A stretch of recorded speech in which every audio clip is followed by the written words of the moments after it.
Getting distracted. Yeah, We are live. We are live. Welcome to the stream. D-Lord, how are you today? I'm good. Just coming over like some stuff last week, but um, other than that, I'm good. Welcome back. Now, I gotta start by saying this stream, we will react to a Jordan Peterson video covering who is Mark Carney. We got a Miss Sparkle incoming. Where's it? Hi there. How are Hi, you today? I'm fine. How are you? Do I look okay? I feel like I look like crap. No, you look fine. You, No. you you can't look crap. Like, no, you're fine. You're fine. You're good looking. I like seeing you. Oh, Welcome to the show. Today we will be doing part one out of three. I don't know what you. Oh, okay, that was a paper or something. But in this sorry. Yeah. first part, we will start covering a Jordan Peterson video about Mark Carney. So before we get right into it, I will ask the panel, starting with D Lord, who do you think is Mark Carney? Based on what you've seen and what you know about the guy, who do you think that guy is? More or less, just your. I mean, he's not noisy. Someone normal to me. Like, and again, American politics, you guys are just discovering it. It's like you guys have been discovering the liberals way they work. He's just your carbon copy, like normal special one. He's electable. He doesn't say really anything stupid unless it's off script. I mean, he's a good electable cardboard box, to be honest. That's a And very good point. but there's also that problem of yes, he's been involved in stuff.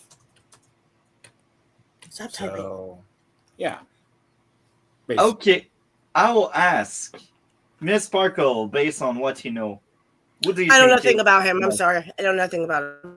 We talked about him I only know about previously. Jordan Peterson. Oh. Okay. So which So one was he? Which one is he then?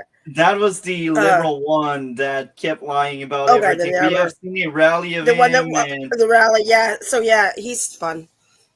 Um. it's fun. No, he seems he seems kind of dishonest, and he focused on Trump a lot. Do I remember? Oh yeah, that's a Yeah. very good point. You say he seems dishonest, and you don't know much about him. That's amazing because that's actually true. He's dishonest all the time. Yeah. Um, and do you want to add anything else on who do you think Mark Carney is? Um. I know that you didn't vote for him. Yeah, Mhm. for sure. I know that he like say when he did nah, I don't know. I just know that you didn't vote for him, so I don't like him because you don't like him. I ate him. So who Mark Carney is? He is a former banker that ruined the economy in the UK, and I suspect it was one of the reasons Brexit happened.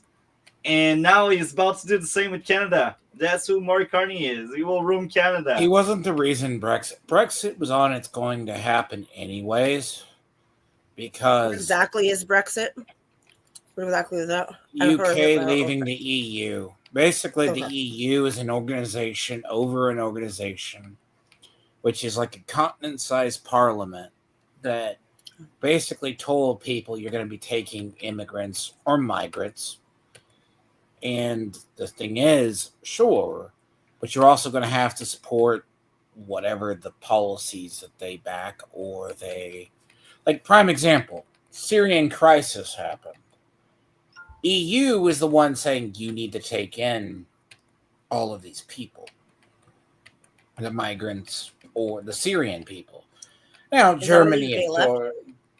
so Yeah, and then that's they how they left. basically it was a weird continent sized policy body that and the problem is the EU is the prototype initially conceived by people who I would arguably say test the one world government, but the failure of it ultimately is not the financial because you have to understand Europe implodes fiscally of about every 20 years. About So every it failed. 20 years. So are they back Yeah, with it it? failed. It always, failed. the thing is, like the tariffs, they always have an economic crisis every 20, 30 years. But Brexit is just the problem of UK didn't like the direction of the EU. The EU is a prototype for a one world government style area that spans a continent due to the fact you have to So are they tell back together, or if it failed, does that mean that they're back It with the failed. EU? They Or? they they well they see, split. see the whole EU, why the EU has issues Mhm. is its dependence on economy. They're the ones who invented the euro as an example, but they also allowed Greece into the EU. That should have never happened because Greece's debt and its poor economy. So Carney, right, was in the UK. Now, a lot of people, Brexit was a result of policies because they didn't want to take in the migrants. Okay. But they are Also, now. they sensed the issue with, like, when Germany took in the Syrian migrants, this was back when ISIS was attacking Syria a long time ago. Mhm. All that stuff started getting worse. Germany just hit it. France conceded their own borders to Sharia law. There was some police no-go zones. UK started to do that. Now, Brexit's been both good and bad because Nigel Farage was the main reason it happened. So Carney may have played a part, may have been over there in the UK before coming back to Canada, but Brexit is a longer thing because you have to look at a lot of people who were involved because it was basically a separation of a body. Yeah. I But- think we lost Miss Sparkle, but that's very interesting. Does that make sense? It Because does. It Brexit, does. because you can't say exactly part of Brexit. Brexit was a movement to settle. Like, you can't tell an overarching body because A, you have additional VAT taxes, you have additional VAT taxes, and you have all that, basically. Okay. Yeah. So let's cover the video now, and I cannot wait to talk and hear about Mark Carney. And here's the thing: I think that's a re-upload, or maybe it's a new upload. I'm not quite sure. I know Jordan Peterson actually had a video previously about Mark Carney. I could not find it, so I don't know if it's a re-upload or something new. If it's a re-upload, I did happen to see this. If it's something new, it will be a first time. So let's do this. Okay. Hello, everybody. As some of you may know, and some of you don't, Canada suddenly has a new prime minister.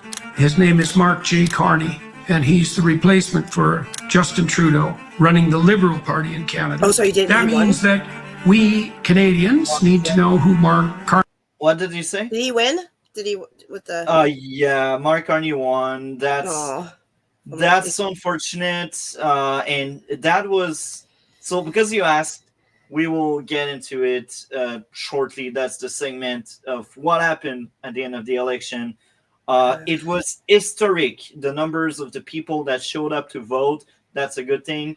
But that's also a bad thing because it showed how bad people are when it comes to decision. And when you ask people why did they vote Carney, and that's honest, I asked many people, and a lot of them are like, oh, I'm scared of Trump and Carney can do it. But it's hilarious because a lot of policies Carney has actually helped Trump. So it's just to tell how stupid some voters are, and it's tragic. So it's historic. It was historic because what's going on is we have seats. So the election is all about gaining seats, gaining influence in parliament. The more seat your party has, the more influence you have on the politics in general. And 2021 was the last election we had. And the Conservative were at 119 seats against the Liberal that had 152 seats. And now what happened this election? The Conservative went from 119 to 144, Okay. while the Liberal, they went from 152 to 169. So they earned 17, the Liberals, while the Conservative earned 25. And if that Yeah. was any other election in the past, I think we would have gotten a Conservative win just because of the big gap, the big jump they did in the numbers. But Yeah. what also happened is the NPD collapsed. So the NPD was a third party, making sure we have a several party system.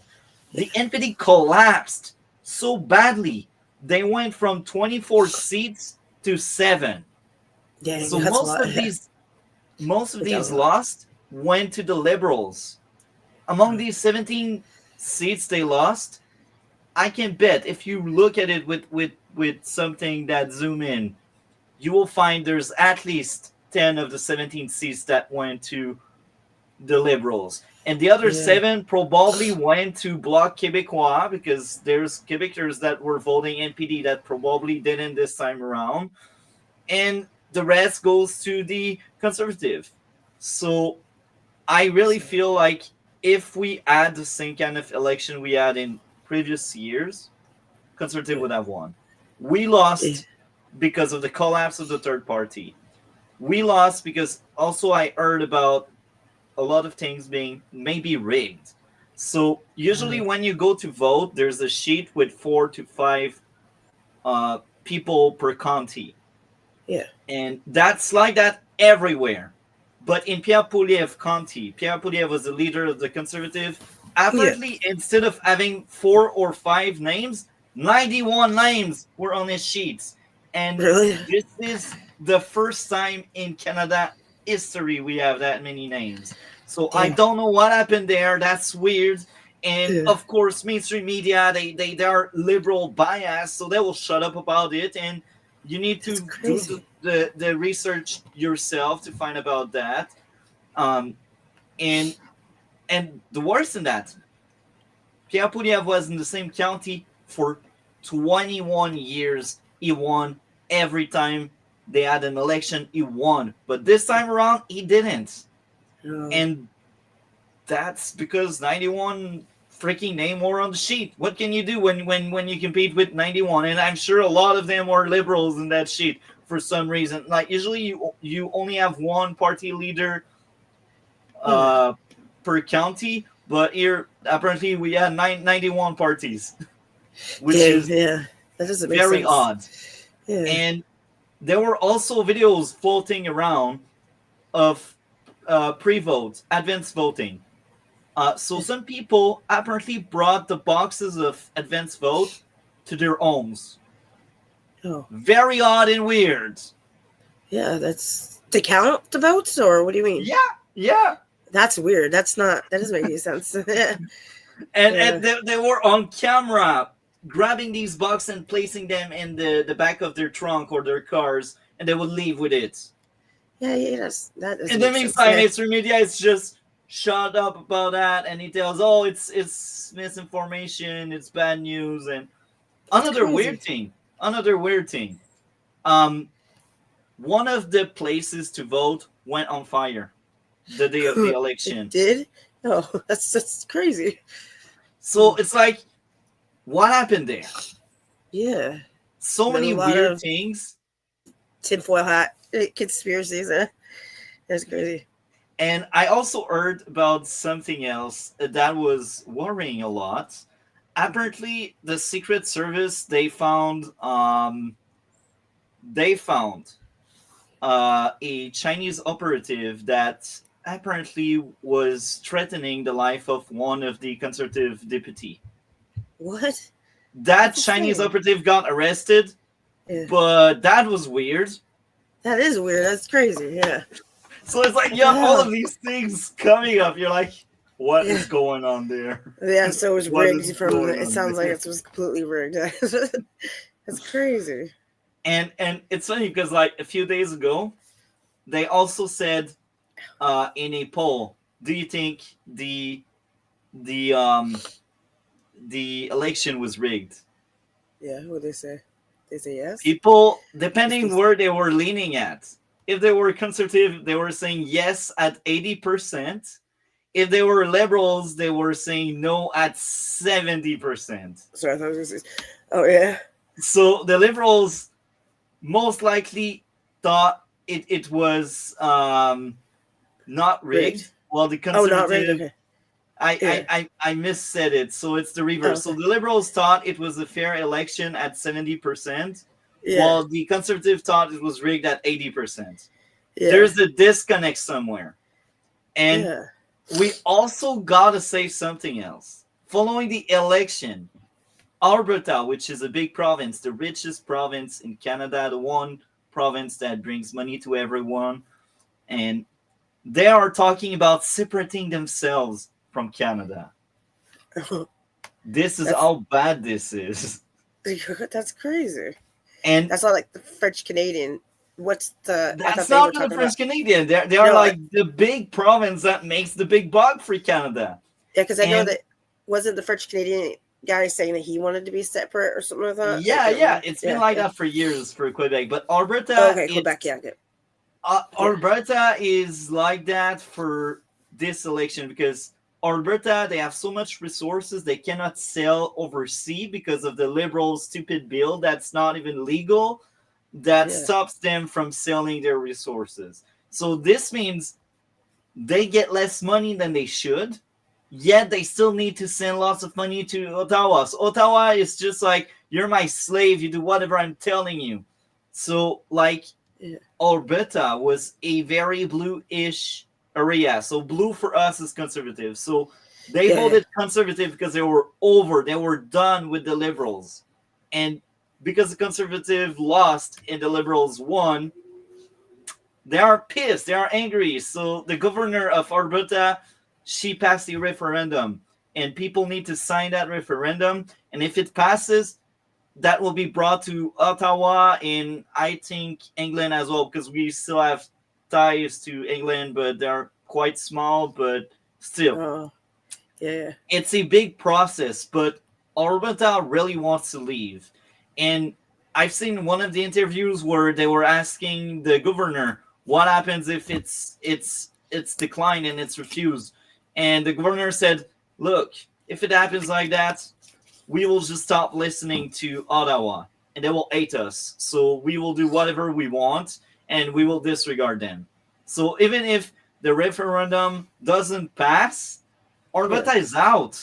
Even if they will be legally connected to Canada and all, they won't listen to Ottawa anymore. Because Ottawa, that's when the parliament is, that's and it's huge. And after Alberta said we want a referendum to separate from Canada, Saskatchewan also asked for a referendum. They also want to split. So we got like 2 provinces that want to leave Canada. This is what happens. And then you got Mark Carney saying it's all about unity. Yeah, sure. Good luck with that one. 2 of your province that used to be like that with you no longer wants to be like that with you. That's crazy. It's crazy. It sounds crazy. Goodness. It's crazy. It's a big election and it's worrisome about the future of Canada. So what happened with the election is that the collapse of the NPD and the rise of the Liberal through a rigged election. Damn. So that's what happened. And Mark Carney is the leader. Well, I don't think we can call him that. Oh, yeah. There's also that. Before we really get into the reaction of the video, I'm worried about one thing. That was rigged during the election. And I'm worried it will be rigged because what's going on? Because Pierre Poilievre is the opposition leader. He lost his seat. So what happens? He will need to be elected to a new seat. So someone else in his party gave his seat to Pierre Poilievre, but they need to do another election just on that county, so people feel like they voted for Pierre Poilievre to remain in power. Because what happened if you're the opposition leader and you don't have a seat, you're only the face of your party. But if you got a seat and you're leader, then you're the one in charge of the opposition. So what happened is to have true power, you need a seat. And now Oh, it will okay. need to be voted again to have a seat, but at a different county than his previous county. It will be on the county that the other person basically gave up. And Oh, okay. and I'm worried because here we are with that new election with just one county. It's Alberta. So if Pierre Poilievre doesn't win that by-election, it will be further proof that the Liberal cheated, because that place was blue. There was no competition. The Liberals were crushed like a freaking bug. So if Pierre Poilievre doesn't get reelected, per se, Yeah. then it's safe to say we are doomed, and it's really rigged. Doomed? Oh, that's horrible. Okay. Yeah, so hopefully it won't be rigged, and Pierre Poilievre will be back full swing as the opposition leader. So And he's here's like no the thing. government at all right now, is what you're saying. Like he's not. Yeah, right now he lost a seat. So right now he's just the face of the party, but they will have a new election just in one county, so people feel like they voted for him. Okay, And yeah. it's looking like he should, because that's a blue part. That's a very conservative part. That's part of Canada that want to separate from Canada. So there's no way in hell he doesn't gain his seat back, but he will still be elected the proper channel, because conservative, unlike the Liberal, they're not cheaters. They don't cheat their way in. They're not gonna rig And- it. Yeah. And the other thing is, again, the Liberal won, but they are in minority. So what it means is every other parties that are in the opposition, if you combine their seats together, they have more influence in parliament than the Liberals.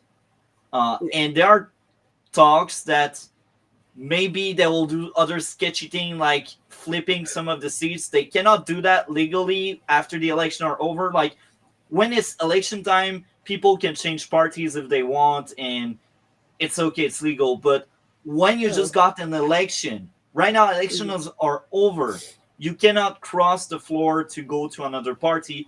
But there were talk that some people may cross the floor to give the Liberals a majority, which is Oh, really? really disgusting and wrong, because it's the Liberal. They cheat. That's what they do. It's crazy. So the people voted for a minority Liberal, but maybe because they rigged the game, we will still end up with a majority. And here's the thing: if we end up with a majority Liberal, it's the end of democracy here in Canada, because Mark Carney is a dictator. He wants to force people into his will. He doesn't want to earn people's trust. That's not who Mark Carney is. He didn't win his seat. He just threw someone under the bus and took the place of that person. That's who Mark Carney is.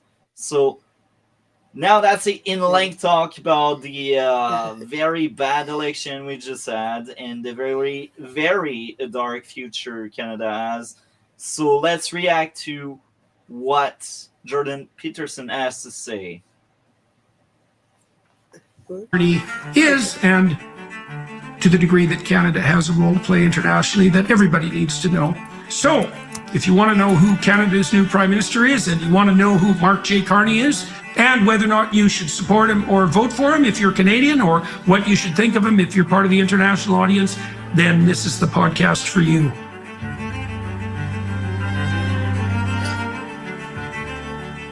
Carney is a mystery to Canadians in large part, not least because he's been a political figure for a very short period of time. And the election that's being called is a snap election, so Canadians aren't going to have, and the rest of the world aren't going to have a lot of time to get to know him before the determination of his status as Prime Minister. And I gotta add this. He always dodges interviews from everyone. He disregards everyone. He disrespects everyone. He was invited in many shows to talk. He always dodges and escape. So that's why people don't know him. They just heard him talking about Trump in rallies. So that's why people don't know him. And why did that's he do an people interview with Jordan Peterson then? That's He weird didn't that do one. Oh, that's what. Jordan Oh, he's Peterson just talking about wanted- this. Oh, Yeah, okay. Jordan Peterson wanted to give an interview to Mark Carney, but Mark Carney declined. So Jordan Peterson was like, you know what? It's election time. I will do some research on Mark Carney because he didn't want to come on the show. So Jordan Peterson Okay. did Okay. his research Okay. on Mark Well, Carney, so that's he's never well mind. I was informed. surprised that I thought it was an interview. I was surprised that never mind. Okay. Yeah. Mhm. People don't know Mark Carney. Yeah. And since we are talking about him dodging, recently we had a reporter, and usually it's the female he always disrespect the most. Very liberal and progressive, isn't it? Yeah, no.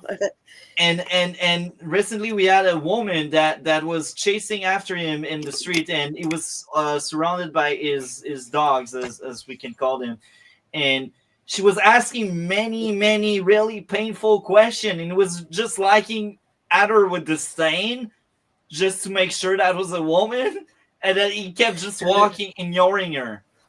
And God, there's another just so place he where respects my mom.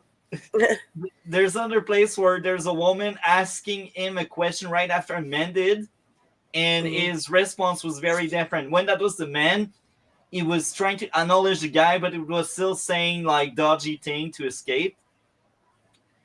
And after that, you got a woman that asked a similar question, and it was just like "f you," basically. He didn't Yeah, say it out yeah. loud, but like he was like "shut up," but in French, and he was really dismissive. So it's very progressive for a liberal to treat women like that, isn't it? Yeah, that's Very, not no. We're supposed to very, be no. You're supposed to kiss very. our asses. To Yeah, kiss yeah, women's very asses. progressive. And maybe that's why people are saying he's a centrist, but he's not. If you say that, you barely know the guy. But let's get more into that. Okay. Is going to be finalized. Now, I want to make a case for Carney first as powerfully as I can so that we give the devil his due, so to speak. And I think the right way to do that is with a review of his resume. It's quite clear to me that Canadians are entranced with Carney, whose Liberal Party has risen dramatically in the polls in the last month. They're entranced with him for two reasons. And one is because Trump has been careening around like a bull in the china shop with regards to his comments about Canada, placing tariffs on Canada, describing us as not worthy of having our own country and fated, if we're lucky, to become the 51st state. This has produced a groundswell of pro-Canadian sentiment. In consequence, even among liberals who haven't been noted for their patriotism over the last 10 years. And it's kind of funny because you hear that and you compare to a recent Trump interview where he was asked about the 51st state, and Trump is like, "Yeah, it's actually bad. Like the only thing Canada has really is water." And he didn't say it out loud, but he was like, Canada or needs us more than we need them, and that's true. We need more US than they need us, and the only true value we have is water. But he doesn't want to say it out loud. But I'm pretty Oh. sure that's what Trump thinks. And do you really want to annex debt in an entire country just for their water? Maybe in the future when there's a true struggle for water, but today is it worth it? I don't think so. No, Any thoughts on that? Any thoughts on that, Dragon or Miss Sparkle? no. Here, Matt, what are you doing? He probably He has is opinions. He's probably lost. playing his game. This is a common occurrence in Canada. Historically, it's very frequently the case that in Canada, we learn to pull together because of a threat, real or supposed, emanating from the American elephant that occupies the place of primacy south of us. So Carney has got, and the Liberals have got a boost because of Trump's rampaging around, but also because Carney is a new face and a new fresh face, and so hypothetically, and so It's funny because he says fresh face. In fact, a lot of the people that voted Mark Carney, they didn't know Mark Carney was part of Justin Trudeau team. So this means they voted for more of the same, and they didn't really realize because everyone were hating Trudeau. And before we had that shift, that change in leadership, we had a lot of polls that were saying liberals are 25 behind the conservatives. So if they didn't change leader, they would have lost these election.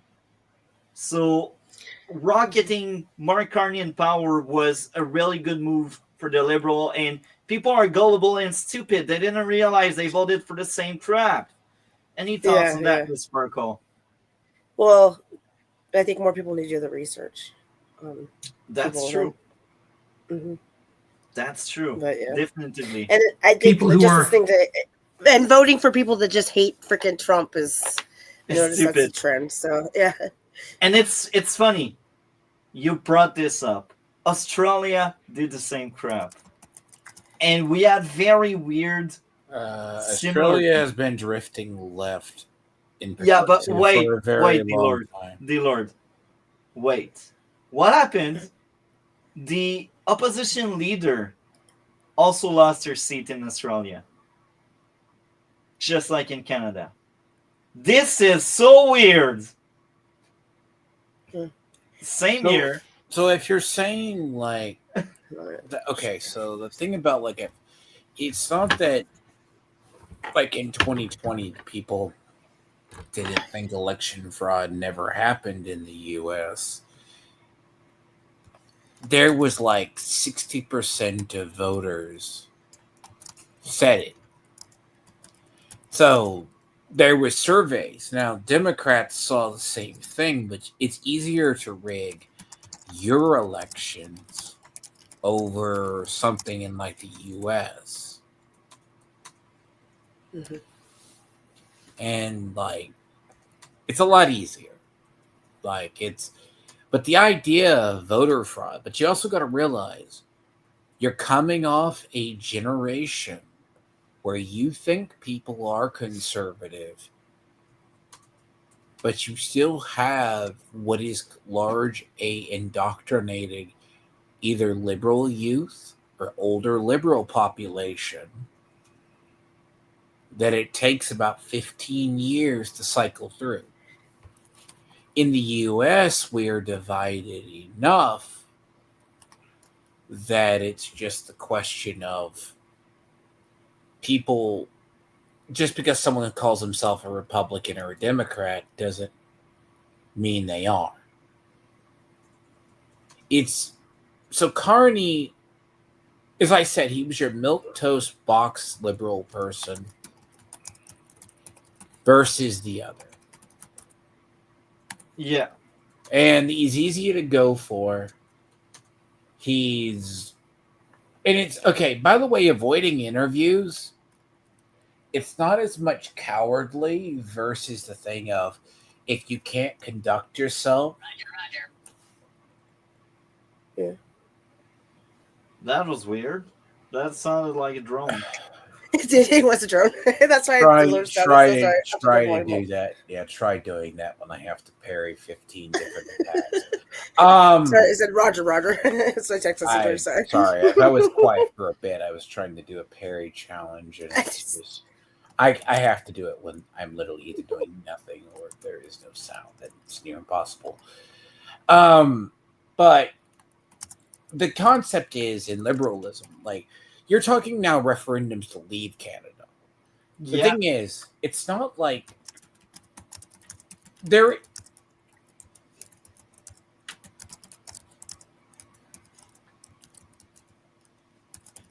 So I guess we got a dragon glitch. So I guess I will play. You know you're good. A little leery, let's say, of the conservatives under Poilievre have every reason to hope that Carney is the right man for the time. Now, he's capitalized on that to some degree by positioning himself as an outsider who will bring fresh new ideas And he is not.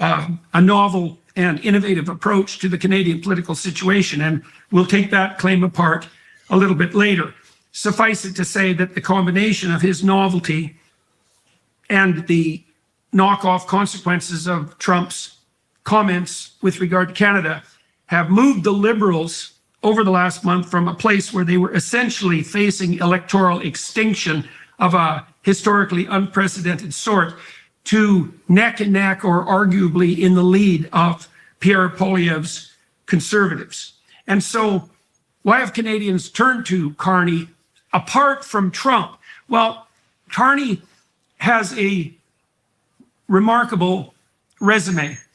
And if the choice is Carney or Pierre Poilievre, it would be easy for Canadians to assume that Carney has everything that Poilievre does and more. Poilievre's a career politician, and that means he's faced the electorate. It means he's done a lot of door-to-door knocking. It means he's listened to Canadians at the ground level and been appraised of their concerns, and Carney doesn't have that. But Poilievre is also a career politician. Now, Carney is a career bureaucrat, and he has a resume that on the face of it, you might be regarded as preferable in its depth to Poilievre's. So That's very genuine. And again, I feel like he got fired from the UK banks because he didn't make everyone happy there. He crashed a lot of people's wallets and he made the rich richer.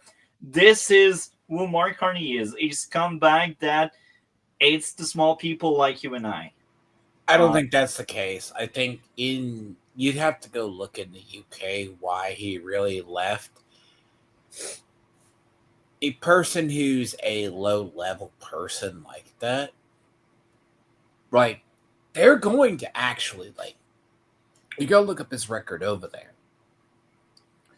If he was just a cog in the treasury, like, he's one of many problems over there. But that is a symptom of an issue. Him mirroring UK's politics, because you have to understand, as the UK goes, Canada's probably going to go. I have always said Australia is now a miniature is going the direction of Canada.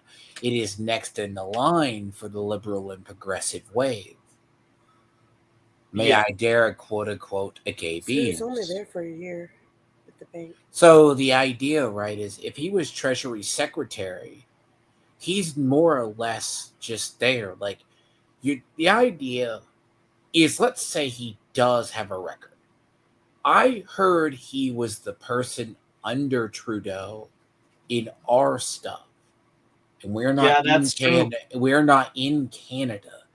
When there was, and I heard about it also from the Lotus Eaters, which is Sargon's thing. So you're talking about your elections.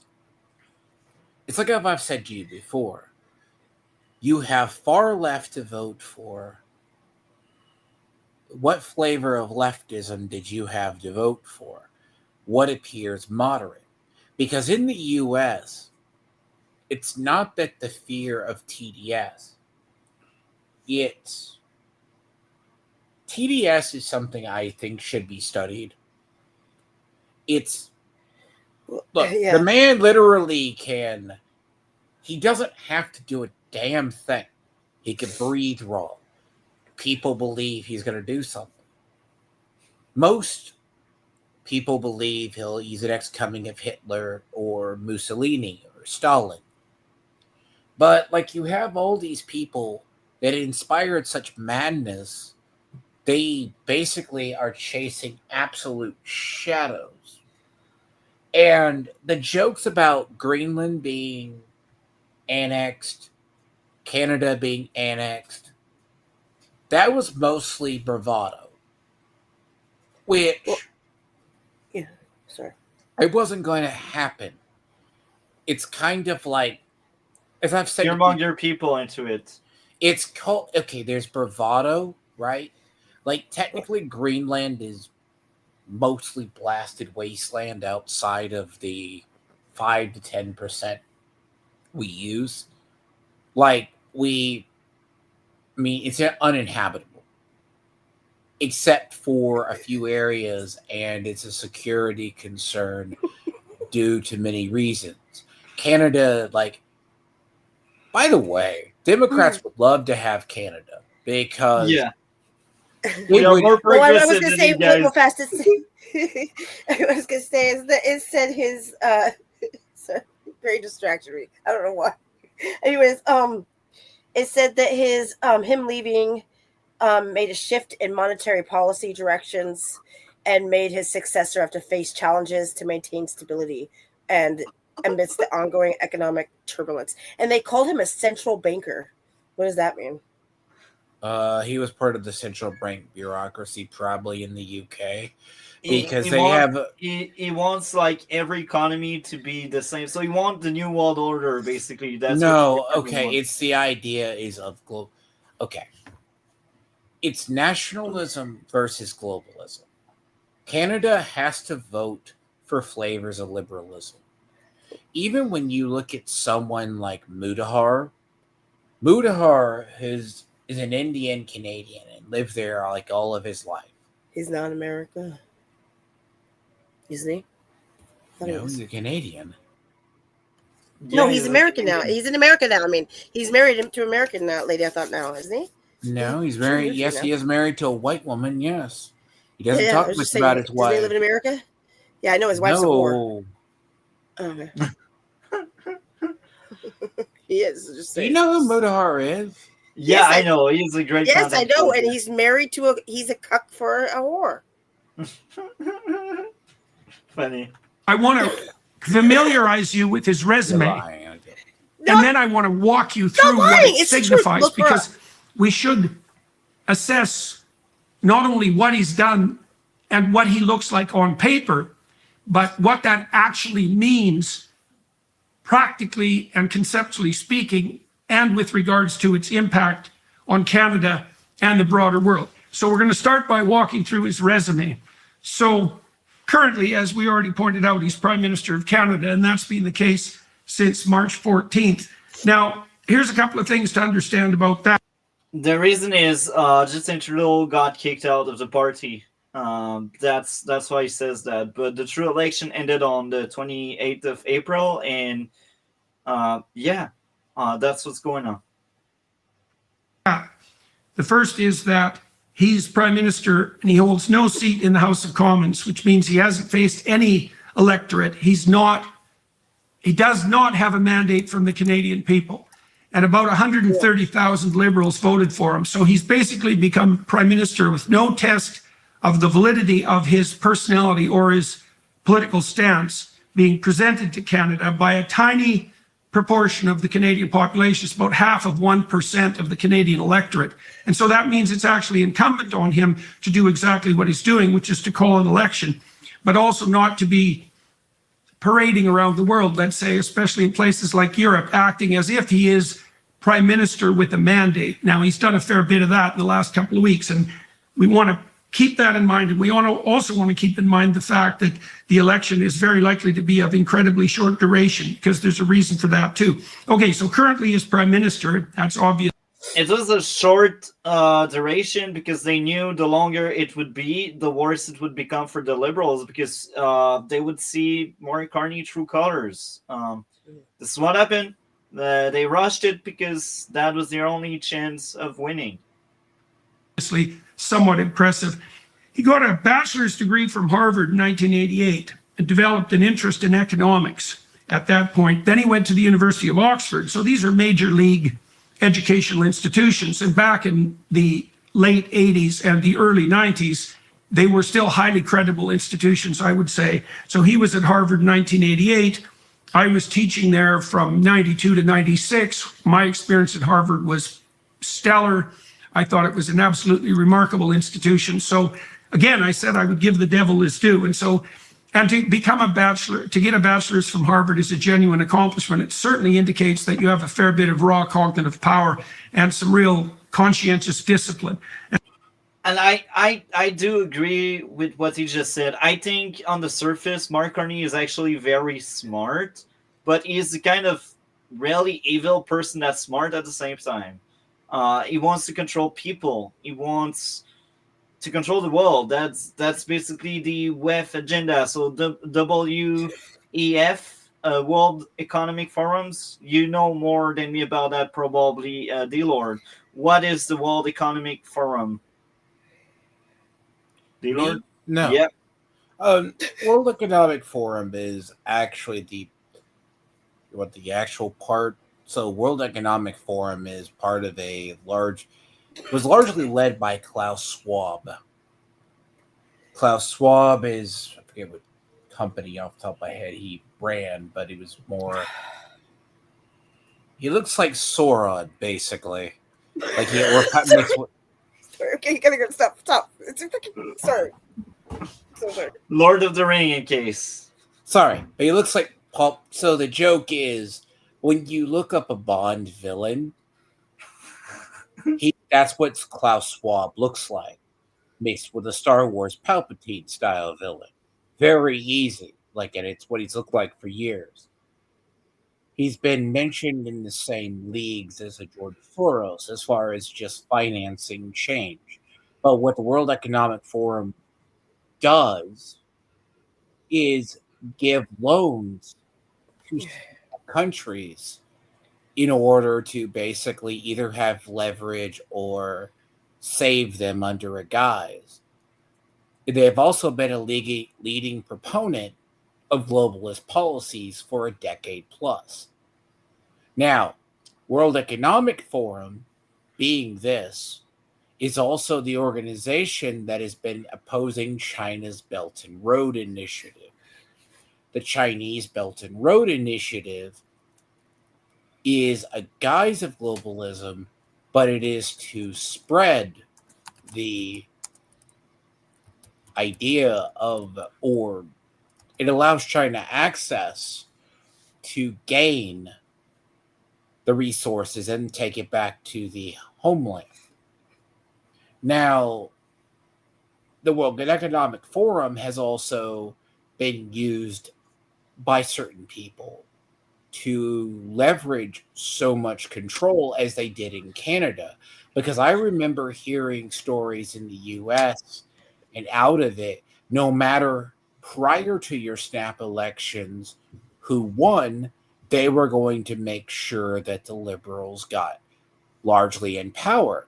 Because if it wasn't going to be Carney, I think it was like supposed to be like one of the women underneath, but she eventually, one of the other candidates they wanted to put up was forgotten about.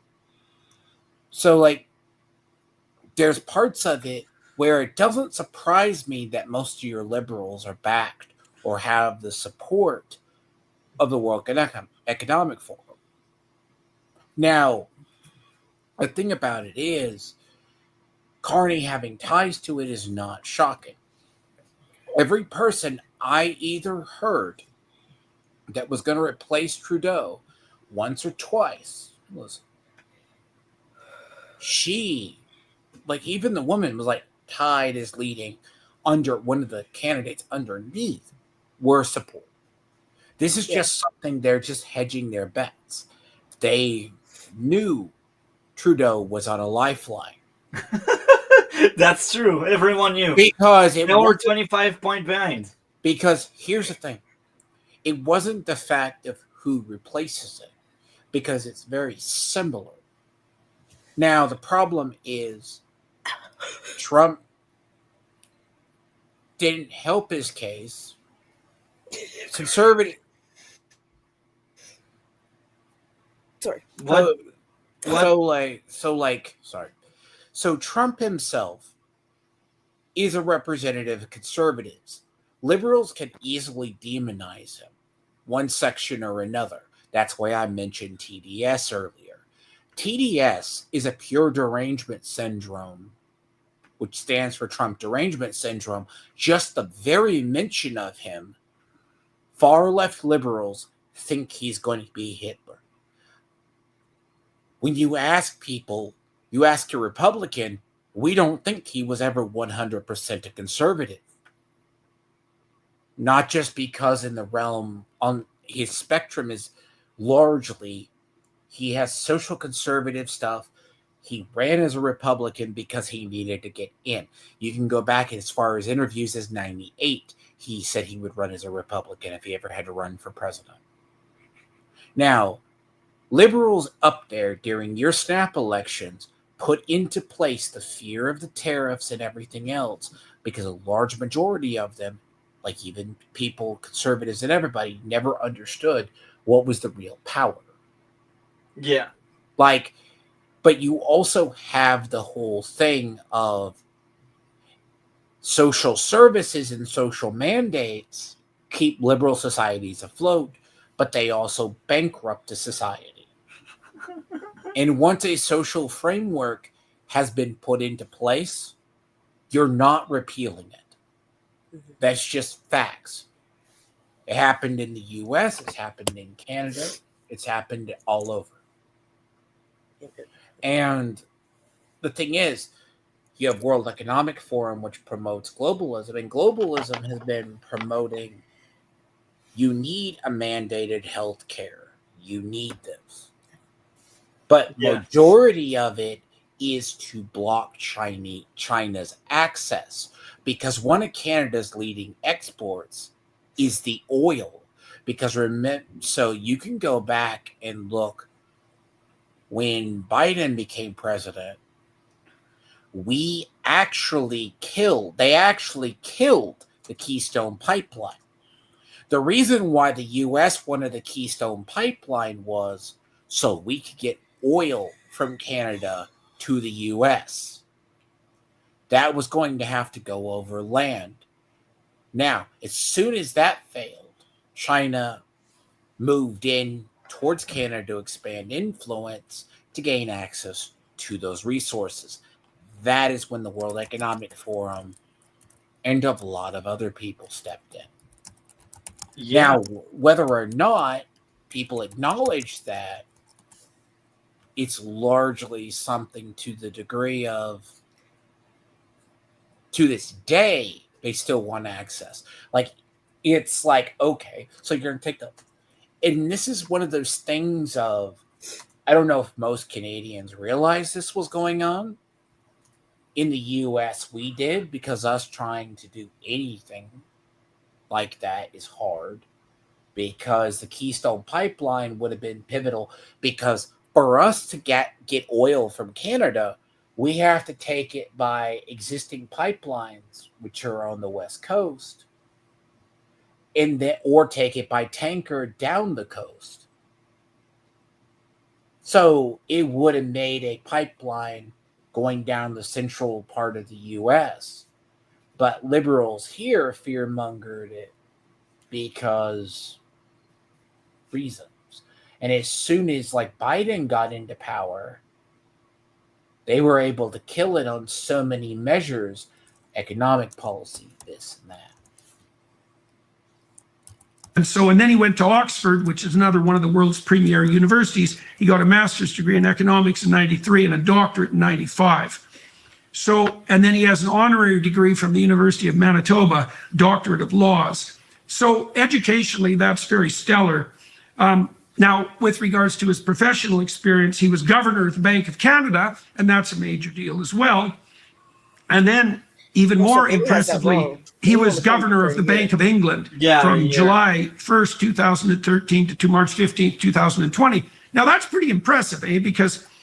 And he was also in some of the previous administration. He was a partner with Stephen Harper conservative government from 26 to 2011, I believe. So it was still in the politics circle in the past. So to say he is an outsider is a understatement. To say he is a outsider is to not really know the past of Mark Carney. So, yeah, let's play the rest. It's not typical for the Brits to hire someone who isn't one of their own, so to speak, although he does hold British and Irish passports, to lead an institution as august as the Bank of England. And so again, on first glance, it would be reasonable for Canadians to surmise that Mr. Carney has had his credentials vetted not only within Canada and with regards to these educational institutions, but by the relatively skeptical Brits who decided he was the man to run an operation as significant as the Bank of England. Goldman Sachs, he worked for Goldman Sachs, a huge financial organization from 1990 to 2003, where he was managing director of investment banking. He worked in London, Tokyo, New York, and Toronto offices. He worked in the Department of Finance in Canada from 2004 to 2008. He was chair and head of transition investing. Now that's getting a little more relevant to the point we're going to make later. He was chair and head of transition investing for Brookfield Asset Management from 2020 to 25. He just resigned upon entering the political sphere. He oversaw investments in renewable energy. And then he was United Nations Special Envoy for Climate Action and Finance from 2020 to 2025 And he is also as well. He was pro-green. appointed by Antonio Guterres. Oh, I pause. He's also pro-green energy, and it's kind of hilarious when we bring pro-green energy and there's Portugal in the black because green energy is not reliable for now in 2025. The same goes for Spain. It's hilarious. So let's No, there's something key, and I didn't know that. Like, he was working in Goldman Sachs from 90 to 03. Now, this is very interesting because he's tied himself to a lot of financial systems. Now, there's something very key. If he oversaw what was the idea of fiscal policy. Now, many people don't. So, Goldman Sachs, Fannie Mae, and Freddie Mac, and then which eventually led. So his thing, like, there's a whole thing that led to like the 08 crash. Like, was he over? For him being over Goldman Sachs that long, which he saw like maybe the loans, the interest rates, things. So he was around during that time period in Goldman Sachs. Now, there's a lot of policies that he would have been over. A lot of this, if you look at his tenure and you can trace it through there, you can see it's not that his investments haven't paid off.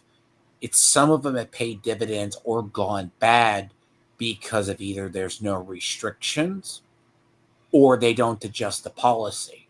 Because the policy of Goldman Sachs, like in the US, which prior led to a lot of free loans. Now, a lot of people like policy of like liking green energy as an example.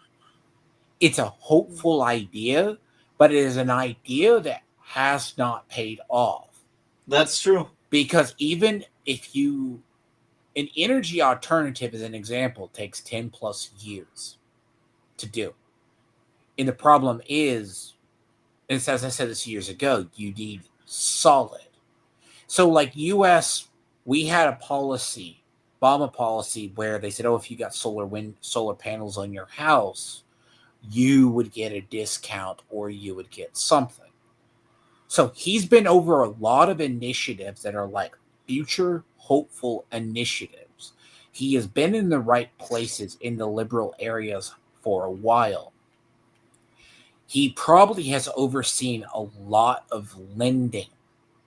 Now, a lot of this has been tied to probably social policy changes as well.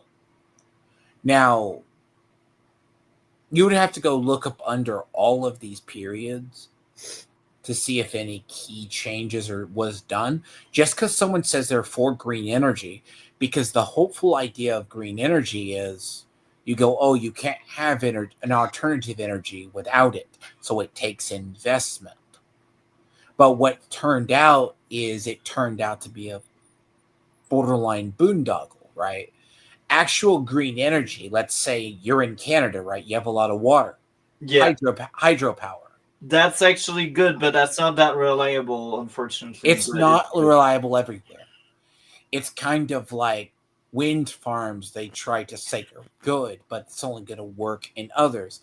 It's like UK was talking about making fields of solar panels, but how do you make solar panels when you have a country that is cloudy 70% of the time in certain areas?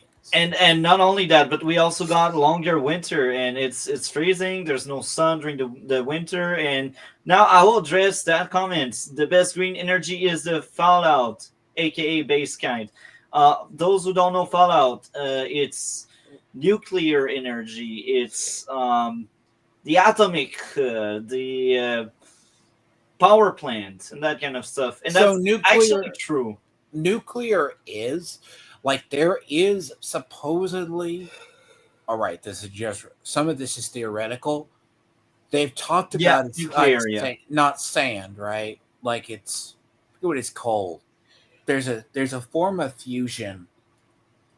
Supposedly, like it's an advanced form. That there's a specific term for it. I'm blanking it right now. It's cleaner and it doesn't require the fuel storage, but it also kills its like if you ever worry about it the reactor failing, yeah, it implodes with sand. But like I think it's thorium. Or was it thorium? But it starts with the T. Something yeah, like that. It has been theoretically because supposedly the Chinese have one, South Koreans have worked on one. Fusion and fission power, which is entirely separate, has been the idea. It it's is effective. it is a better idea, but it's been one of those things that's very highly theoretical Yeah, versus you need the actual because usually the problem with nuclear power and what's funny is okay, like take Germany as an example. France and Germany. Germany just hit like you can go look at this yourself. Germany literally is going to coincide its fate because thank God they still have forest and wood burning. But wood burning is not going to fire power for cities. It's going to fire houses. They just nearly shut down their last plant. yeah, And here's the thing about like a lot of these green energy policies and a lot of what liberals think what's going to happen in work. The idea of like Gavin Newsom wanted electric grid and electric cars. They were still having brownouts all over the place. You need an electric grid for that. They yeah. were already going to dismantle the last of their nuke plants. That was their best alternative.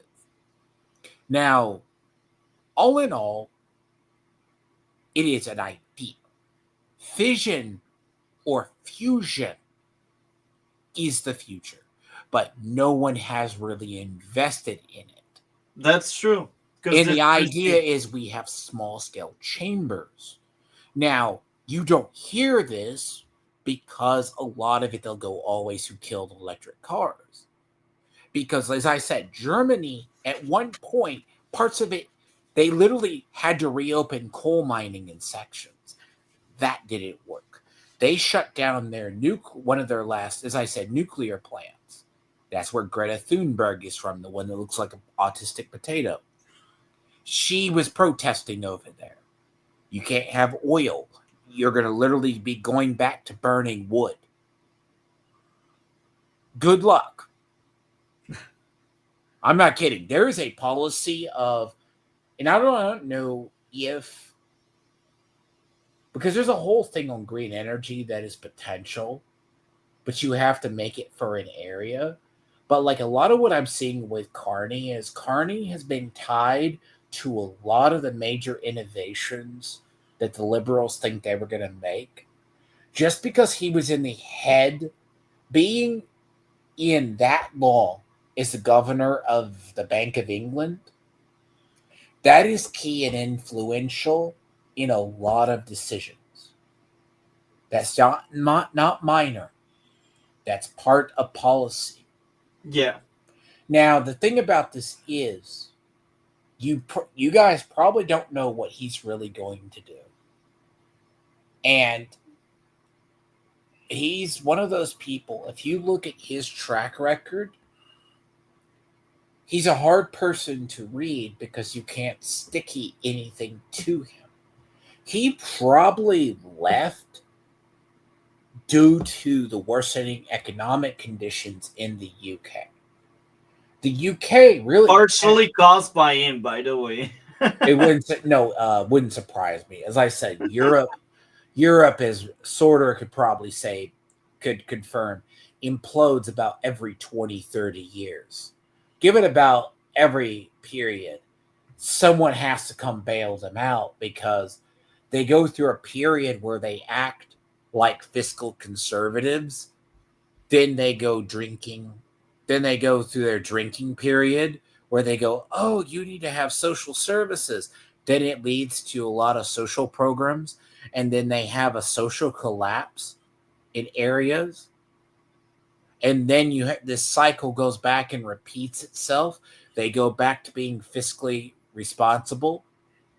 Then they always wind up back where they have spent too much money. Now, I say this as a person who lives in the U.S. We literally have a continuing resolution that we just randomly cut stuff, and we still have a good GDP. Thank God. But we have a trash GDP in Canada because of the Liberals. Anyhow, I think we can play more of that video now. That was a nice tangent there. Who's the Secretary General of the UN, to mobilize private finance for climate goals. He co-founded the Glasgow Financial Alliance for Net Zero. Okay, so now we need to take that apart. Now, he's also written a book, Values, Building a Better World for All, which was published in 2021, and we're going to talk about that as well. He takes So, the elite. He takes this what above do we say everyone, about above the Carney's small people. experience and his resume? Well, the real question is, what is he aiming at? Right, so he's got a stellar educational background and this vast experience on the international side.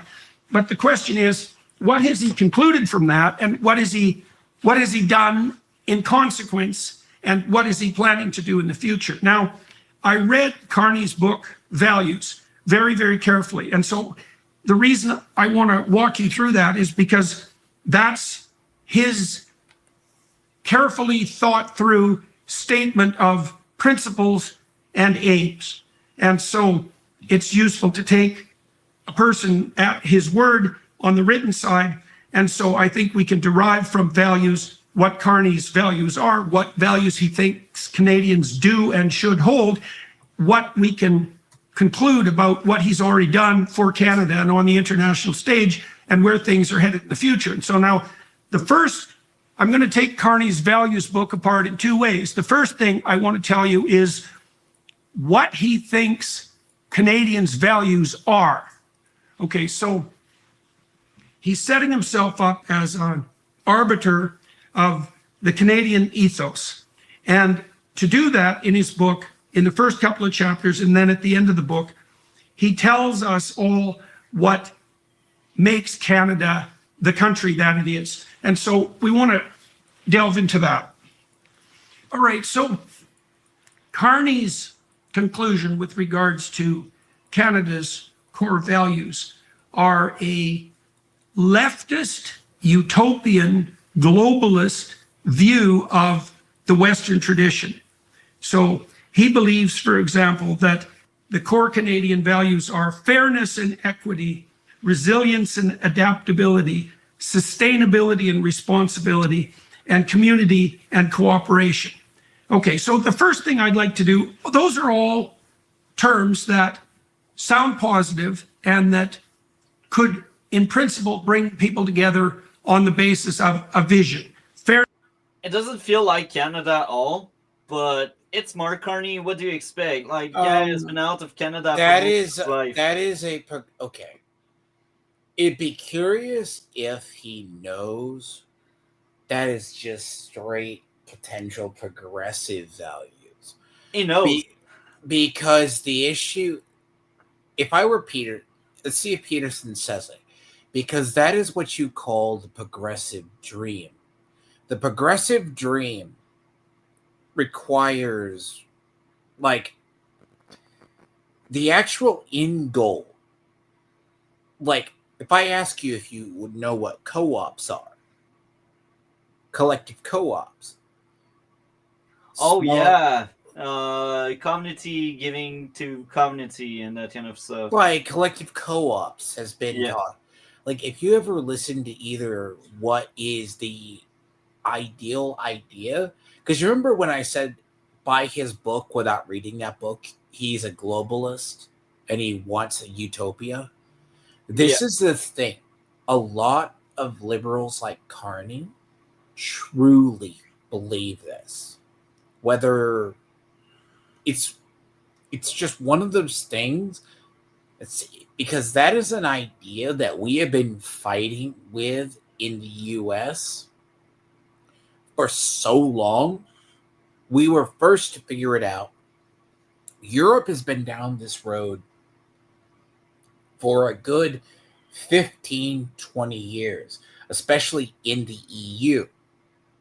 But part of this, why this policy always fails, let's see if he explains it, is you have to tell a Frenchman they're equivalent to a German. You have to tell a Spaniard they're equivalent to a France and a German. And you have to forget hundreds of years of either bloodshed or history or what cultural impact people have on each other. This is why this dream always falls apart. But it works in a small population. Like something like Norway, right? Norway can have that type of society because they don't have many people. Switzerland can function like it does with social medicine and all of this. Smaller countries in Europe who have successfully done it, they can do it because they have a small contained population. The larger the population, the harder it is. Yeah. So I guess we can play more. Thank you for that very interesting insights. Fairness and equity, resilience and adaptability, sustainability and responsibility, community and cooperation. But the first thing I'd like to point out to all of you who are listening is that although Carney claims that those are core Canadian values, that claim is not correct. Those are core globalist, socialist, utopian, net zero promoting environmentalist values. But the core Canadian values are actually derived from the Judeo-Christian, Western, broadly Western, and English common law tradition. And so I'm going to outline what those are, just so you can see the contrast between those values, which are the true Canadian values, and Carney's values, which have this patina or aura of high-flown positive emotion, but bear little relationship to the genuine historical reality and do not describe the values that made Canada the wealthy, free, productive Western democracy that it is. So Canada is actually founded on the principles of individual liberty and rights, the rule of law, equality and justice. And equality there doesn't mean equality of outcome, and it doesn't mean economic equality. It means equality of value before the law and equality of opportunity and responsibility and order. And so those are values that are very different than the value set that Carney is putting forward. And so then you might ask, if Carney didn't derive what he believes Canadian values to be from the historical reality of Canada, from what source did he derive his values? Now, from the left, the extreme left, and the socialists, and all of these people. So this is what's going on. You also might wonder why it's important to even delve. No, you got to understand what he is talking about. What you see is he's probably been a progressive. Progressives are different than conservatives and liberals. Yeah. Progressives believe in the idea of a massive progressing of society. It's not like in the US, you would see it like, let's say, oh, what's the worst you could be called at one point? A racist. You don't want to be called a racist, do you? No. So they start moving the language along, right? Yeah. They start moving subtle along. And they sound stupid. It's weird where if I ever said the evolution of modern day progressivism, you can see it in the root of what is called politically correct culture. which unironically sprung out of the UK, it infected everything. Now, what you see is it requires a perversion or a base understanding. Behind every lie is a grain of truth. Because if you ask, what is a Canadian? Yeah, largely I would agree with what Peterson is lying, but I agree as well. I would think say that's you some guys have more. conservative value now because liberals don't think that way anymore. No, they think what is an opportune, because you got to look at this. His values, because I don't know, Peterson say it, but it's hard to explain how progressives work. Progressive visions require nudging a culture along while retaining some sliver of their originality. Yeah. Because, like, during your election, they were using this slogan. What is it? Canada strong. Canada strong, right? What is the thing else? That's like if you ask, like with Trump and other Republicans or conservative people who are still conservatives. Conservative was vote for change. That was the conservative vote for change. So the idea, right? Like in the U.S., when you say with MAGA, while Trump may have been using that slogan, that is a belief in American nationalism, in American exceptionalism. Yeah. Now, and it understands what you want, because what we are seeing globally is going from globalism, an idea of that, back to nationalism. Now, liberals, conservative were also like Canada first. That was the second slogan. Yeah, so Canada first, change and Canada first. That was conservative. So you have to understand, the idea is you're seeing you're trying to see the nationalist, so to speak, pull back the systems that have been making the system globalist. This is the cycle where you always have to the issue with a globalist system is it ties so many economies together, so if one fails, you have a catastrophic failure.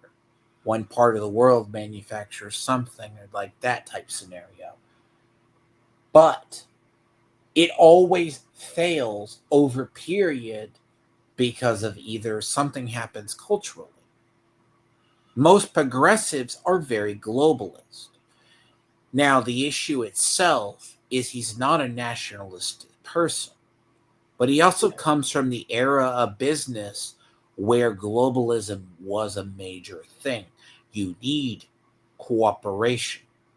Yeah, that's true. And I think that's a nice tangent. That was a very good discussion. Into this, and well, the first conclusion we could draw is that Carney wouldn't have written a whole book about values if he didn't think that it was important to delve into values. And he certainly wouldn't have written a book revealing his own values if he didn't think it was important to communicate to Canadians and people around the world what he thinks Canadian values and his values are and should be. So my focus on values, although I certainly believe, as he does, that values are fundamentally important, I'm focusing on values because that's the focus that Carney himself chose. All right, so this is where we can link the facts of his resume to an analysis of his genuine motivations.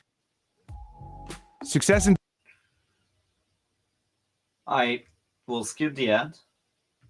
So, delegitimizing them, and that the appropriate response to that is to segregate and identify people on the basis of their group identity, and that would include race and sex and gender and all the other isms, all the other ism identities that you may have heard in the last 10 years, to divide people on the basis of those identities and to privilege the marginalized, to bring them to the center. Now, some of that presumption derives from postmodern philosophy, and some of it is essentially Marxist in its orientation. And so Carney's derivation of Canadian values, when the pedal hits the metal, let's say, or the rubber hits the road, the manner in which Carney translates his interpretation of Canadian values is the same manner that the radical leftists in the Democratic Party, for example, in the United States, translated the same value propositions. And that's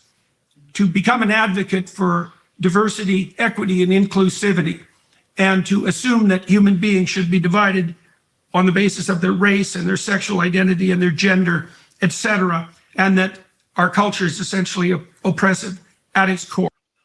It's hilarious. The more you think that, the stupid it gets, the more stupid it gets. That's just how I see it.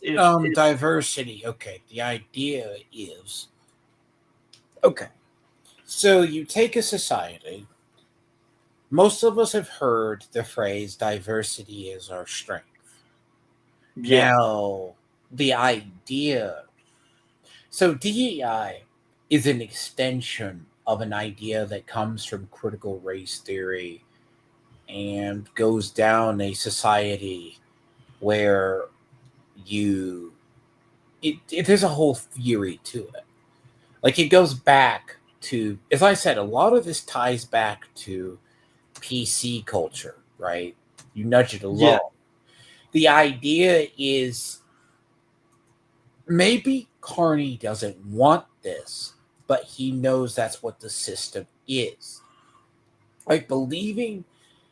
So, like, what slowly starts to happen under diversity is our strength, meaning sometimes it can mean the different people or the smaller or more important.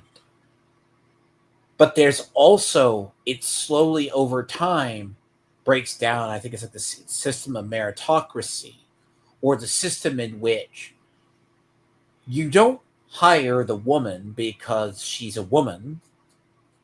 You hire her because she's qualified. You hire before the qualification. And that is not, and it's been this weird policy that there was a shift.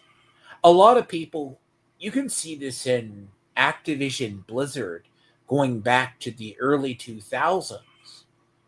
They were quote unquote woke or hiring people like them for themselves the longest time because it became a hiring practice. But like the whole phrase, when you hear certain words, diversity is our strength. Phrases and words are always how you identify a movement to a degree. The problem is, it in its worst perversion leads to a very tribalistic society where you have to, at the cost of the majority, promote the minority that is not qualified. So eventually, just because you either need a quote-unquote quota, meaning, hence the term in South Park, why Token was called Token, the only black kid in town, comes from the idea. He was Token. Yeah. So you're talking about the idea. Now, but diversity is our strength, is a very strong liberal motto. That's true. That's also far left. And so I believe that idea to be discreditable across multiple dimensions of analysis, and it's certainly the case that it was roundly rejected by the American electorate in the last election cycle. And you can also see that the Democrats themselves in the United States are backpedaling rapidly on the DEI front because they realize that it's a losing game in the short, medium, and long run. And so the first thing we might note is that when Carney is trying to formulate policy, one of the sets of policies that he put forward include this discreditable and divisive DEI formulation that's been part and parcel of the maneuvers by intellectuals to tilt the entire political world in a radically revolutionary and leftist direction. Okay, now, Carney also points out that he's a free market advocate. But you see, this is a rather serpentine proposition, because in his book Values, Carney also points out that all things considered, although the free market is necessary, it doesn't really do a good job of valuing the world. So he points out, for example, that it's preposterous that Amazon, the company, is valued financially, economically, higher than the Amazon rainforest. And while that sounds good in principle, it's a very vague and foolish claim. What Carney is pointing out is that the free market system can't attribute a financial value to everything. And that and that's true, and it's a problem. But his solution is a technocratic solution, and understanding that helps us understand the implications of his educational pathway and his career. See, Carney, who has been a stellar advocate for the World Economic Forum policies, for example, believes that because the free market cannot adequately value everything, that it's up to a handful of highly educated elitist technocrats to step in and substitute central planning so that the inadequacies of the free market system are properly rectified. And I'll also add this: it feels like someone that's power hungry. He wants more, and he feel like democracy shouldn't be a thing. It should be the elite are the one in charge, like in the time of the kings 300 years ago. This is Mark Carney. This is a future dictatorship. This is exactly what's going on. It's hard. It's hard to do. So what Peterson is actually describing something that, okay, when people talk about crony capitalism, in stage capitalism, right? Because I was actually like, when I had this discussion with Organized Chaos Bob, him and Dane and them are progressive or very far leftist. They believe end stage capitalism is crony capitalism. Because go back to looking at like a company like Walmart. The founder of Walmart would have expanded his company, but he wouldn't have supported his kids' vision of nationalizing and putting other stores out of business. But a company like Amazon, because if you tell people, a large majority of the companies in the world is, you need to, like in the US, look at how much of the companies are owned by one either megacorp. Like Amazon, like Disney, it's like if you look at the map of what Disney owns, they own stuff outside of what you think they own. Amazon, see, first off, Peterson needs to differentiate between a tech bro, which is Silicon Valley types, and a Jeff Bezos. The thing about a Jeff Bezos type is Jeff Bezos took Amazon from largely an online bookseller to being the format it is today. Does that make sense, Multi? It does make sense. He wipes his ass with $1 bills. This man makes money every second that goes through that website. It's absurd. Yeah. Because that site is positioned. But when you ask him about what he owns, he has no idea.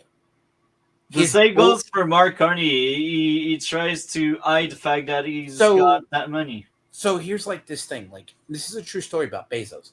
So the game Lost World, what was the Amazon game they released? New World. He toured the New World studios. Someone just said, you need to go through the studio and the games can be released like 3 months out, right? Yeah. He didn't even realize someone bought under his management or to a plan officially that he had a game studio underneath him. Things happen. That's Like weird. I'm just telling you, right? Like this Yeah. is the idea. So companies like Amazon that have a big boardroom, a big structure, they have a harder time. They're very different from looking at a corporate organization For sure. that is minor. I think that's the perfect moment to keep playing this. Thank you for sharing so much. Now, the question that begs is, well, which experts, why those experts, what legitimacy do they have as, let's say, unelected bureaucrats at the UN or the WEF, or with regards to the Economic Union, the European Economic Union, what legitimacy do they possess to make those central planning decisions? And by what principles are they willing to value those things that can't be valued from within the free market system?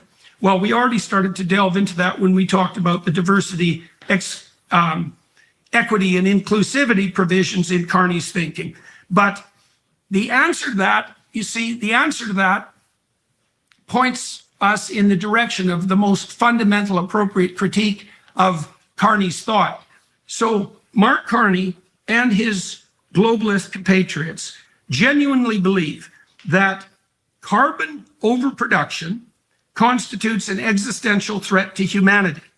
Now, the IPCC, which is the UN body that delves into such things, has not recognized that there's any such thing as a climate emergency. There are climate concerns, but that's not the same as an emergency.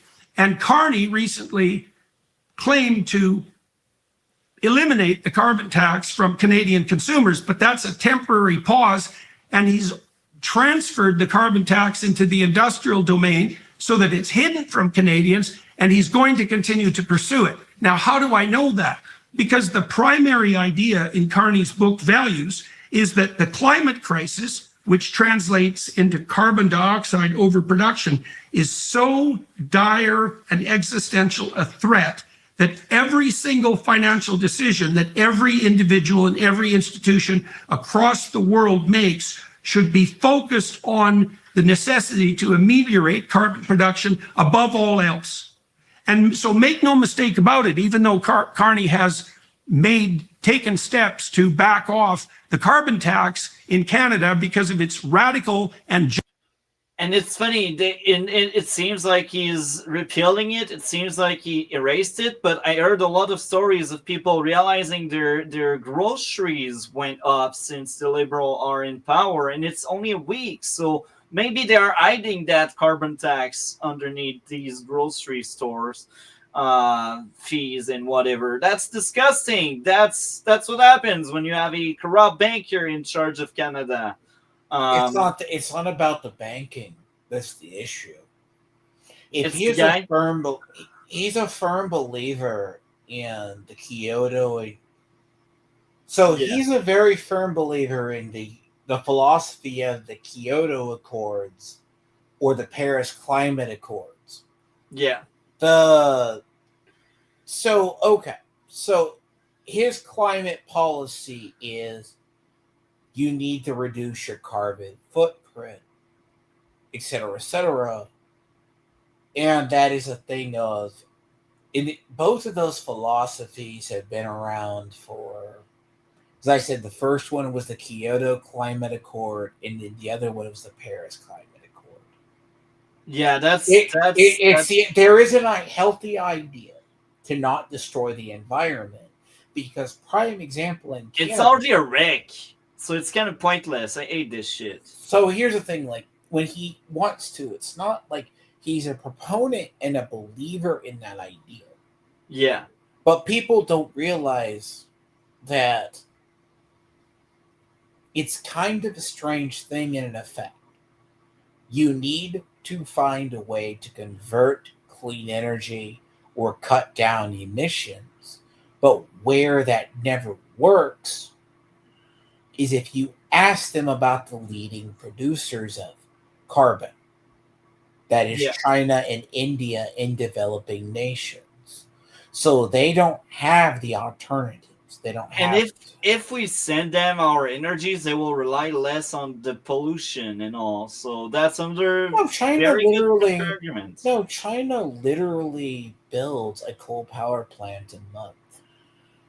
Yeah. Did you not? Like, they still have to use coal power to power their grid. Same with India.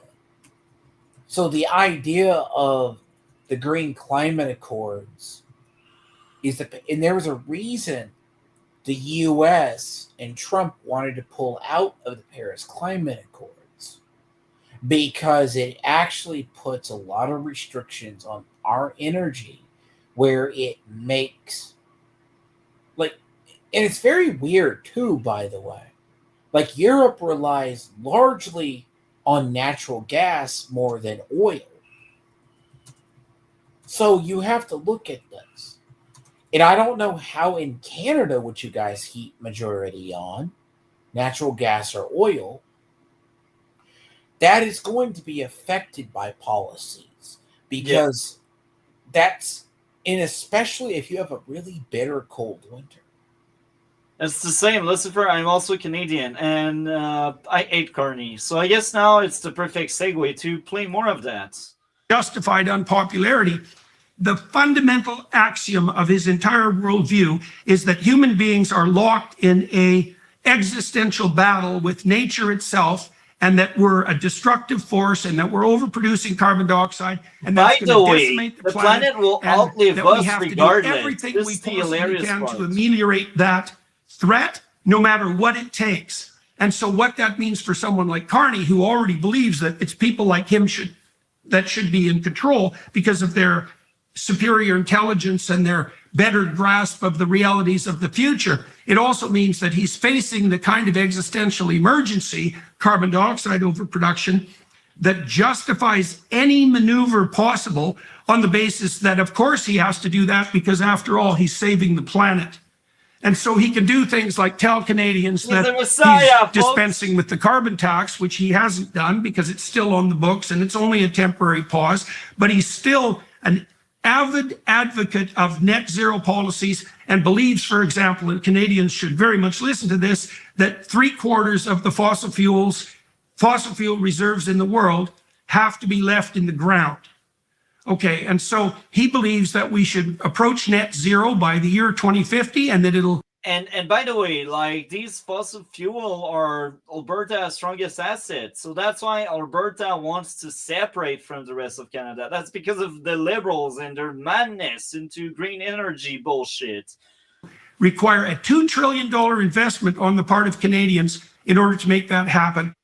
Look, we can't stabilize the climate unless we get to net zero. And so we're doing we should focus on the people before focusing on the planet like that. We destroyed the planet anyway. Like, these politicians, when they talk, they insult the people. They think they are better. I hate it. Carney is some piece of garbage. That's what he is. Progress, but we're going at it slowly. Well, we're doing progress. We need to accelerate it. We want to stop coal, not just new coal, but stop use of coal by 2030. I'm still shocked he gave an interview to someone, because Carney never gives any interviews. So that's shocking. I wouldn't be surprised if that was before he got elected. And just put that in perspective, that's about $300,000 out of your family's pockets. Exactly. Right. So that's what Carney's planning. He's planning to charge you $300,000 to move Canada towards net zero by 2050. Now, let's take that apart a little bit, because you might say, well, if the planet's in serious trouble, then everything is up for grabs and we're going to have to spend that money because there's going to be a catastrophe. And the first question would be, well, is that catastrophe impending? And the second question would be, even if it is that the right plan? So let's answer the first question first. And I would say that there isn't a catastrophe impending. Far more people die from cold weather than from warm weather. And there's no evidence whatsoever that an emergency is at hand. And the other thing I would say about that is that the biggest piece of data pertaining to the carbon issue that's emerged reliably over the last 20 years is the global greening phenomena. So what's actually happened as carbon dioxide levels have risen for whatever reasons, and some of that might be human caused, what's actually happened is that semi-arid areas around the world have become more green, and by a lot. So the planet is actually 20% greener than it was 30 years ago, despite the prognostications of people like Al Gore. And there's a very specific reason for that. And the reason is that plants love carbon dioxide, so it can hardly be regarded as a pollutant. And it turns out that if carbon dioxide levels are elevated, even slightly, as they have been in the last 100 years, let's say, plants can breathe more easily. Okay, well, so what? Well, so you get more plant growth and more plants. And if you're a fan of green, like the Greens hypothetically are, and the environmentalists, you'd kind of think more plants would be better. And we see about a 13% increase in crop production in consequence of that, by the way. And so there's 20% more vegetation. Dioxide is actually a good thing, apparently. I don't know how much of that is true, but that sounds like it makes sense. Okay, there's a series in Discovery if you ever want to watch it. It's kind of very old at this point. It's called Life Without People. Okay, so the hypothetical of this series that Discovery and Nat Geo did was what would happen if you took humans out of the equation? What would happen to the Earth, right? Yeah. Because we see this forest and other things would just grow and grow very easily. You would have it's like, what is it like when you see like in the game, like The Last of Us or like Planet of the Apes, like some periods, forests would take over entire cities. This is partly why when you look at Central and South America, like especially Central America, why we could not find the Mayan ruins, because the rainforest, after the Mayans stopped cutting it back and they let their civilization collapse, it just took them over. Yeah. So the thing is, it's not that you want less carbon, you want healthy carbon. Yeah. The idea is there's the point of over polluting, like as a prime example in Canada. Like they say, remember when Elon Musk was all the darling and having electric cars? What do you need to make electric cars? You need lead and other fuel batteries. Canada had to eventually block and say you cannot make batteries or part is in Canada. I remember the story because there was contamination for 5 to 6 miles around the plant. Yeah. So worldwide, but it's also mostly green in the most noticeable way in semi-arid areas. Now, you heard the prognostications that as the climate warmed, that the deserts would expand, but actually exactly the opposite is happening. Semi-arid areas around the Sahara Desert, for example, are shrinking. And the reason for that is that as carbon dioxide levels go up, because plants can breathe more easily, the breathing pores that they use can shrink in size because they don't have to be as open to pull in enough carbon dioxide. And that means that they lose less water.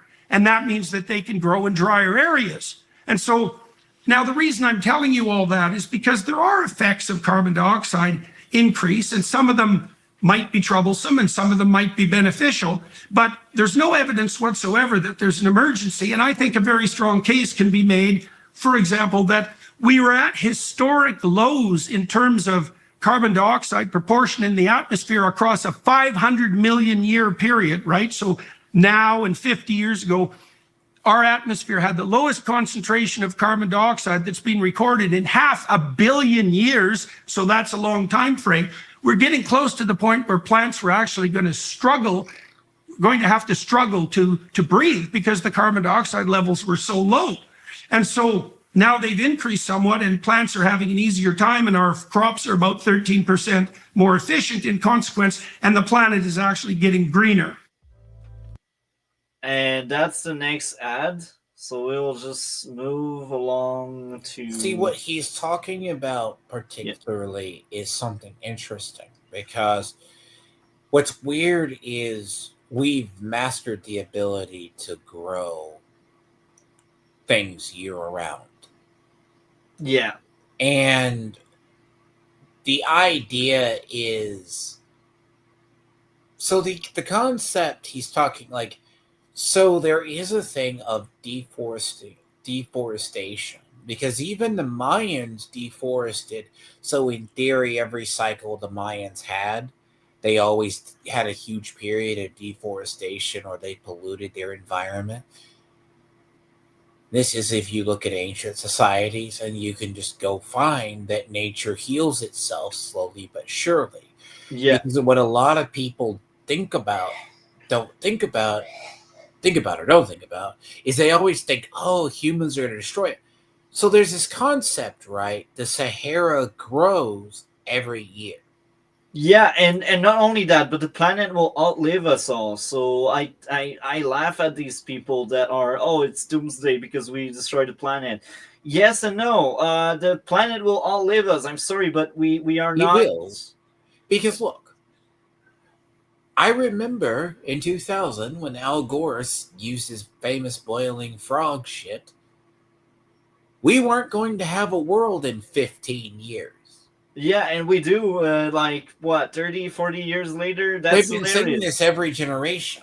Yeah, Now, there is such a thing as 10 degrees can potentially change the world, right? yeah, but the world was changing anyway before the humans. That's why we had a frozen era on Well, we Earth. every about 10,000 years we have an ice age. Yeah. In parts in the past, there has been more carbon dioxide. That's why, like, technically, like civilization during the dinosaurs period could grow larger, or over that period there was more carbon dioxide or more oxygen in the atmosphere. Yeah, Like, but people don't talk about that because that debunks every emergency related to climate. but Hilarious. but the thing about when, like, a lot of these you'll see about, they don't talk about what are the actual effects, because I'm sure you heard about the wildfires in Canada. What was Yeah. it? Really bad. You know why they were bad? Potentially, and I'd be very curious if this is the case, like it was in California. They told the fire. I heard back as far as 14 to 16, right around in there. They told the Californian firefighters to stop control burning. Okay, and they made it near impossible to do control burns, Yeah. to go clean up so you wouldn't have bad fires every year. You would have the Forest Service go in there. You would not have this issue as bad. You could control them better. That's true. I would be very curious if the same has happened in Canada, because it's a policy of, because they said you can't do this because you'll destroy plants or animals kind of thing, or disrupt environments. But there's some weird stuff that happens with a lot of liberal, like, societies. They are like, oh, you got to stop doing this. And it's like, because think about this with that wildfire situation. Could forestry services do the control burns? Like, Yes. you remove dead wood? Yes. Maybe, yeah, that type stuff. So I don't think there's any reason at all for us to assume that we have an ecological emergency on our hand. I think, in fact, you can make somewhat of the opposite case, but be that as it may, let's say there's room for reasonable difference with regard to that interpretation. If you're more interested in that, I would highly recommend the work of Bjorn Lomborg, who's a Danish economist who's organized teams of economic analysts, and very good ones, Nobel Prize winning economists, to assess the costs and benefits of carbon dioxide increase over about a 100-year period. And I don't And with this, we end this first part. We will have the next political stream Thursday evening talking about the next half an hour of that very interesting video on Mark Carney. So with that being said, that's the outro. What do you have going on your end of the internet, D-Lord? No, I may finish Diablo 4. I'm going to do that today. I need to finish out Expedition 33, and on the 15th, I am doing the Dark Ages. So, other than that, it's pretty much the same, unless Multi drags me in to review Thunderbolts. Oh yeah, I will drag you to review it. Have you seen it? Not yet, I'm pretty Go sure. watch it. It's tomorrow. I almost forgot you were into MCU. Oh, cool. I'll So put that in my watch thing. it tonight, or like it's tomorrow 5 p.m. From what I have read, I was correct again. Tomorrow we talk about Thunderbolts. You can spell it. So 5 p.m. Eastern time Hey, tomorrow. spoiler! I didn't know you were doing it. All I will say is I was correct. Yeah. We go watch it, and we'll talk about it tomorrow with a panel of probably 2 to 3 others. With that being said, tomorrow Thunderbolts in Doctor Strange Multiverse of Madness, and Thursday we talk about Mark Carney again, because we are not done laughing at that elitist guy. With that being said, we are out. Thank you, chat. We had a great stream tonight. See you Thursday, same time. And D-Lord, cannot wait to talk with you about Thunderbolts tomorrow. So we are out.